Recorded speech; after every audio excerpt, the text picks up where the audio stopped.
kind of high-end society. This is the official press conference.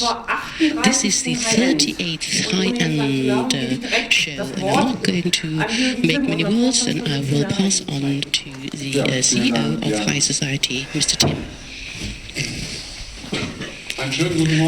Good morning, ladies and gentlemen. I'm very happy to be able to welcome you to the high-end show. It's the 38th show that has been opened now, and this is the biggest meeting place of all high-end fans of journalists, of retailers, and we can be very proud of this. High-end Society, we are an association, and we are a very strong community, and this association at the present moment has 56 active members.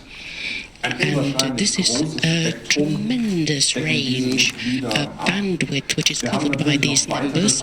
And of course we have other cooperative members, the Deutsch, the sound engineers, who they are not on this slide.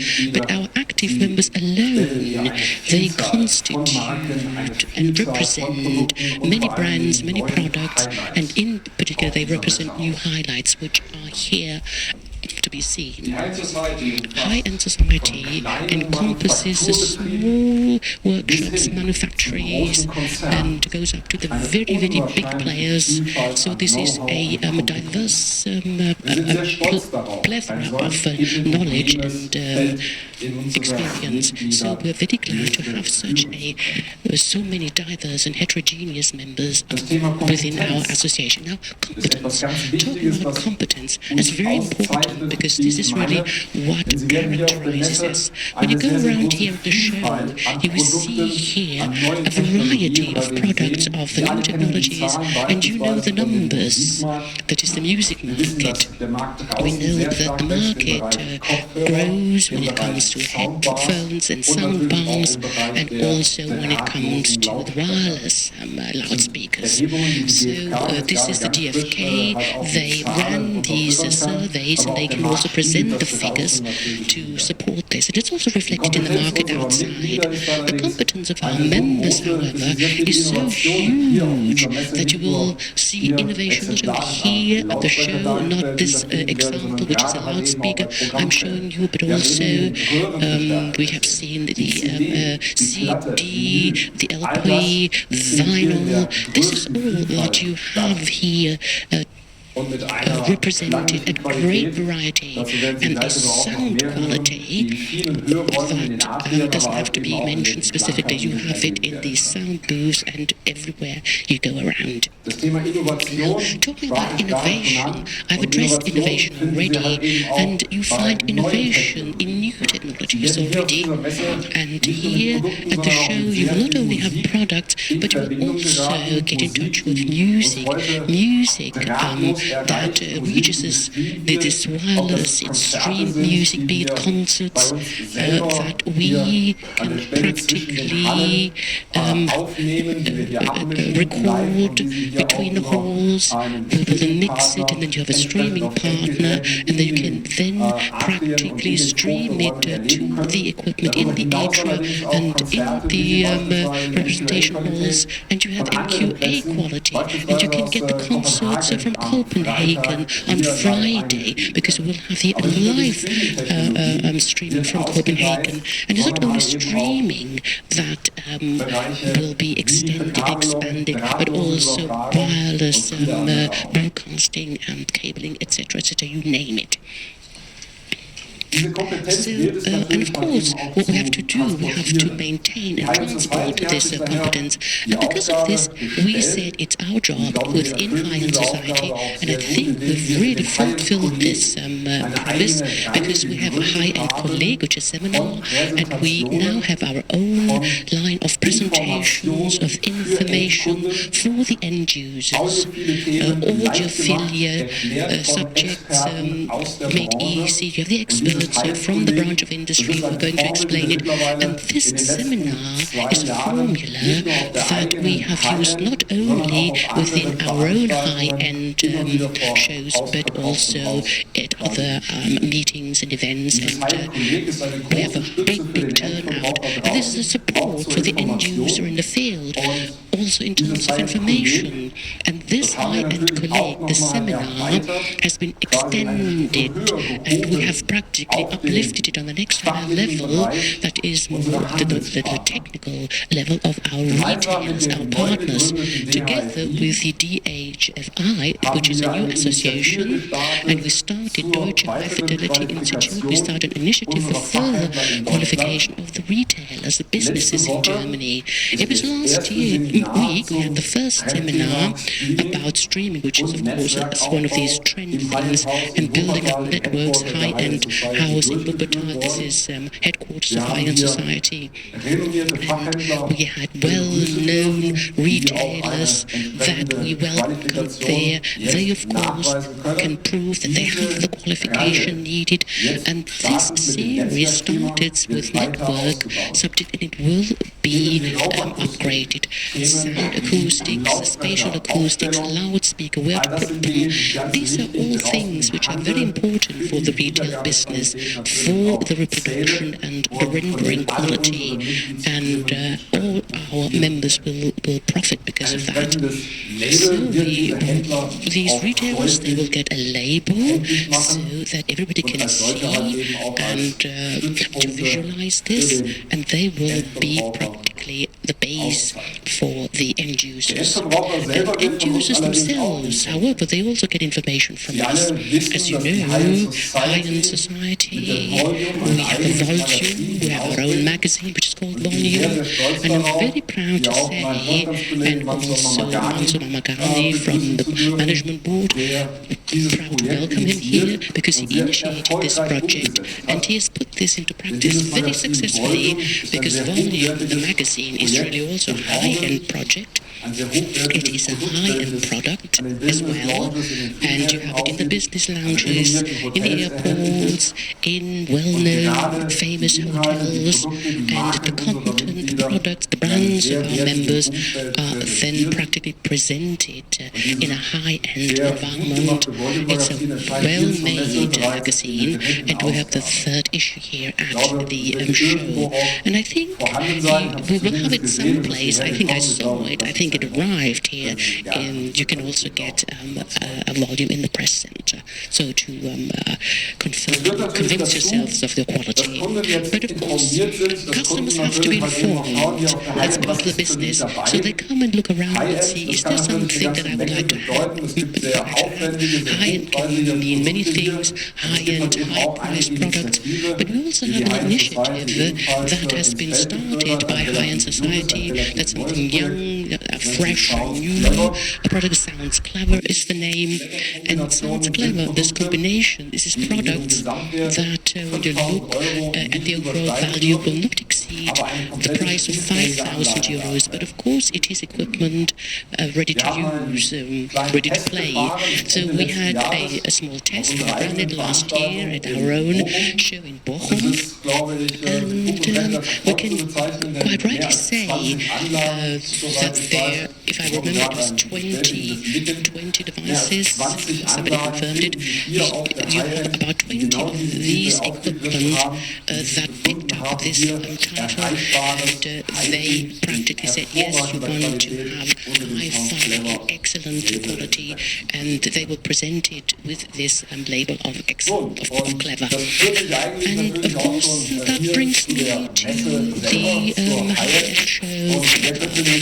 And I think who would be better suited to give you information than people who have organized the show with their team, and they also have the competence. Stefan Rechter, welcome, the CEO of High-End Society Service GmbH, and I'm happy to pass the microphone on to him. Thank you. I would also like to welcome you very cordially to High-End 2019. The most important thing I would like to say actually shouldn't be up here, and I hope that you all have your press folders that you got from Mrs. Kösterkamp, because that contains all the important data, but I'm going to give you details. If somebody doesn't have it yet, these press folders, oh, wow, my colleague made a note of it, and you have a photo, and you'll get it right away. shame in it. And the second reason for why I shouldn't be here, because that's the outcome of many months of work. And if you go around and then you see the effort we put in and to explain what we have in these various halls, I cannot do this in just a few words. Nevertheless, I said here is information, bits and pieces of high-end. So high-end, the figures that you're going to see, Jürgen mentioned them also. It is high-end number 38. There has never been an interruption. Many people know it didn't start in Frankfurt. People say it's Kempinski, Frankfurt. No, the very first one was in Neuss, vicinity of Düsseldorf. That was the root, the very origin. Then we went to Frankfurt, 21 shows in Frankfurt, and 16 times in Munich. And believe me, we'll exceed that. We'll practically straddle that high mark. And I'm going to explain you why I've mentioned this. Now, this year we have 551 exhibitors. Last year we had 530, and we're very happy with 530. But this plus, I'm going to show you, surprised us. And why? Because in the atrium, most of you know, I think it's too crowded, and so the MOC is not big enough to house everybody, accommodate everybody. But of course, then you have the presentation situation has changed in the halls. We have these free and spaces. We had sound booths. We had 20 square meters at the beginning, now 45 square meters. And they have been accepted so well that we now have a service area for demonstrations which we didn't have last year. This is why we could accept 551 exhibitors. There's one thing, take this figure home with you, because what we have in the press information is true and genuine, but this is the current figure, and this is the one, and so this is just the one figure different from what I'm telling you and what is in the information material. And of course we're very proud because we had conversations with all the exhibitors, and we have exhibitors from 42 countries. They come just from around the globe, from everywhere. There was somebody from New Zealand I talked to. Of course he was still under the jet lag and suffering, but it's a very nice figure, and it shows you the internationality. More than 42 nations participating. This is the surface area, exhibition surface area, 29,000 square meters. And, well, you told us last year, 29,000 square meters last year, and I told you that the year before that. But in MOC we cannot grow, and I'm going to tell you once again, because we get this request, and we will also have 29,000 square meters next year. But maybe, if we're lucky and happy, we would have to move over to the other side of the street, on the right side. These are no stones left, no earth mounds, but we still see them. So what's going to be built? It will be built. It's the Motor World. It's a congress center, and it will also have a hotel, and we hope that until 2020 we will be able to offer this. Now let's look over once again, and we also hope, that's a hope, I cannot guarantee it, it's just the hope we have, the hope we harbor in our bosom. And now this brings us to what I told you. We have 223 closed-term presentations. This is why we have a large number of exhibitors. Last year we had 198 of these closed presentations. We have 138 rooms in the atrium, you know this. This year we have 85 sound booths in the halls, so many more, 27 more in the halls, and I think those who build the show cannot build more of the sound booths, and so this also reflects the reason for why we have more people participating. So that was now my small introduction, and if you have questions I will be available, and I will be happy to answer your questions. I will also be available after the press conference. I have one running gag. Now next we have another 29,000 square meters, and if we still have this running gag through the lobby, the corridors, maybe this building will be pulled said, no, we forget it. We have contracts for the upcoming years. And in upcoming years, high-end will take place here in this building. And I don't want to read anything different in any of your journals or so. So we have many projects, the high-end, the colleague, the seminar, Jürgen mentioned this, and we have something we're very proud of, because we started with the project last year in November. I think it was in November we talked about this. And I always, let's just swallow this. Who are our drug dealers? This is what I say. Because the drug, that's the music, it's the musicians. What do we do without new music, new musicians? So I was looking around and shopping around. We had Carrie Brands last year, and how can we connect this to? We have this music. We are nothing without music. We need them also for our equipment. And so something caught my attention. There was a project. We had this, the Unheard project, and then we had talks, teleconferences. I went up to Denmark, to Reupload, and until we practically brought this to life. And there were many things we talked about, and it was so exciting, so thrilling. What's it about this project? If you haven't read it, you will invite young musicians in a sound studio, but you can have it just anywhere because it's mobile. You may have seen it outside in the beer garden. We have this mobile studio, and on the other side we have a 20-footer container, and here we have a recording studio. And we invited musicians for this project from all over Europe, not only Munich and around Munich, but all over Europe. And during this show, it's worthwhile. Go out, look and listen. It's young people, and they will be recording. And somebody whom I'd like to really come up on stage, because he can tell you more about is Christian, and he's going to talk about this Dyna Audio Unheard concert. Thank you very much.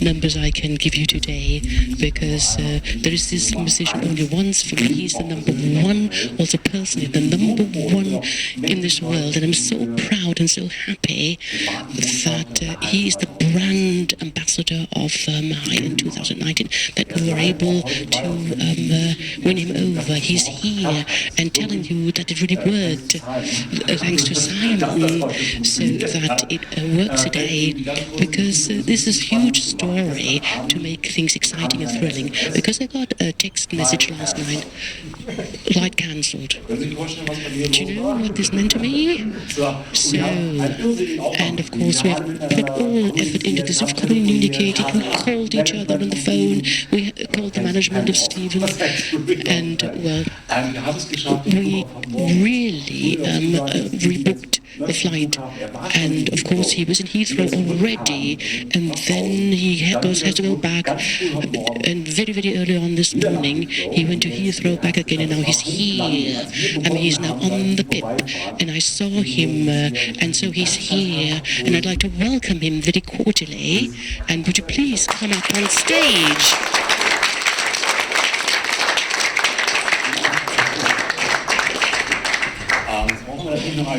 And we need a microphone. I hope that you're well prepared and that you have prepared your questions, because I don't think that I have to introduce you him as a musician, as a producer, as a universal genius. He is one of the most fantastic musicians that we have here on the planet. And please, if you have questions, then please shoot at him. Sure. Yeah, please. Well, firstly, thank you very much for that very warm welcome. I'm very happy to be here. It's been a long day for me already. 4:30 this morning, I was at the airport. So I just want to say, some of you probably know my work, some of you may not. If you do know my work, you'll know that the one thing that is very important to me is audio quality. And I aspire definitely to a level of sonic excellence in all the records I make. I'm not so au fait with the way people listen to my music, but of course I hope that people listen to the music on systems where they can tell the difference between the records that maybe don't sound so good and the records that I try very hard to make sound as good as I can. So I'm very honoured to be here, and thank you very much to Stefan and the High Ed organisation for inviting me here, which is a privilege. And at that, I will leave it and say, any questions?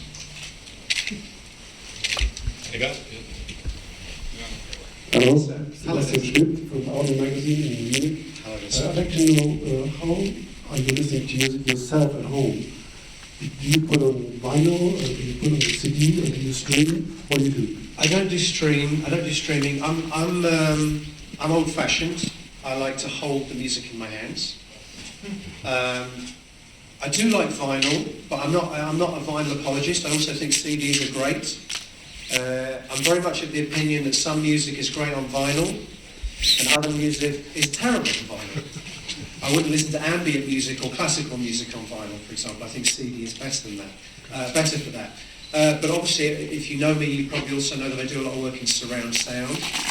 So I'm very much committed to the idea of more immersive audio. I do have a surround system at home.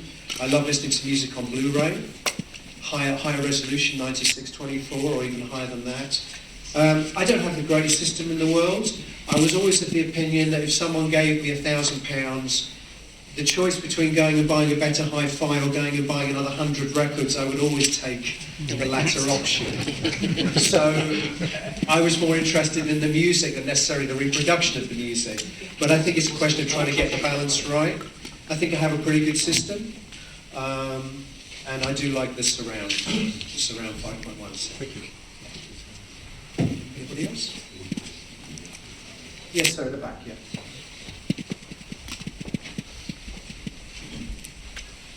Hi, Stephen. Carlos Martin Schwab from Noble High-End Magazine in Canada and Martin Magazine Mexico. So I'm technical and music journalist in a way. Okay. Nowadays, considering you one of the cornerstones of the progressive music, together maybe with Dream Theater, maybe the two oldest, more common representative of progressive music. Aside of you, in these days, here in Germany, we have the opportunity to enjoy a lot of new bands that are going into progressive music, even into heavy metal, into metal progressive, or simply into polyrhythms, in a way. Of all these new bands, if I would like to know first if there's any band that is really calling your attention nowadays, and the other, if you really find a band that really match your taste, if you're able to choose that band as your opener. Okay. I'm not trying to avoid your question, but I have a fundamental issue with it. I don't like the idea of genre in music. To me, use the word progressive, it's not a word I ever use about myself. To me, if you say you play progressive music, then you probably don't. If you just do your own thing and you don't care about this concept of genre, then perhaps you do. Does that make sense? And I think of artists like Kate Bush, Frank Zappa, who never tried to classify what they did. These to me are truly, quote-unquote, progressive artists. Somebody comes along to me and says, you know, and I'm in a position now where I get a lot of young musicians kind of wanting to give me their demo or whatever. And if they come to me and they say, oh, Stephen, can you listen to my demo? And I say, what kind of music do you play? And I want them to say, I can't describe it. But a lot of them say, oh, we play progressive rock. And my heart sinks, because I already know what they sound like. And to me, if you say you play progressive rock, then ultimately you're already stuck within a set of parameters, which means you are